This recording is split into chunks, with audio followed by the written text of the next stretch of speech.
In addition to providing reliable navigation on and off-road, Edge 130 also provides peace of mind by offering a variety of cycling awareness features.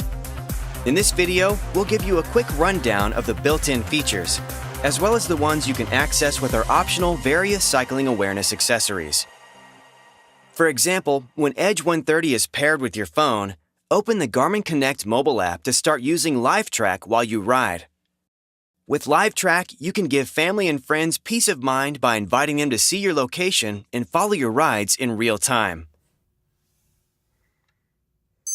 Even if you're not using Live Track, Edge 130 has the Assistance feature, which makes it quick and easy to manually send your location in case you run into difficulty. First, you need to assign your emergency contacts.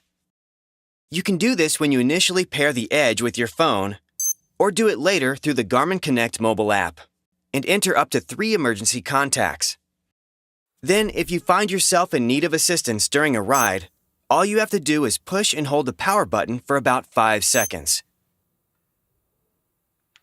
This will trigger a message to be sent, including a link to your location.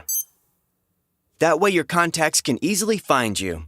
It can also be canceled if you send it in error. Edge 130 also pairs with various cycling awareness accessories so you can ride with confidence. Start with the Varia UT800 Smart Headlight, which you can control right from your Edge screen. Next, you can pair the 130 with a rearview radar, like the new Varia RTL 510. This radar warns you of vehicles approaching from behind and has a bright tail light that makes you more visible to motorists too. Varia radar integrates seamlessly with your Edge 130, getting your attention with visual and audible alerts, so you can be aware of cars coming up behind you without even having to turn your head. That's all for now. To learn more about riding with Edge 130, make sure to watch the other videos in this series.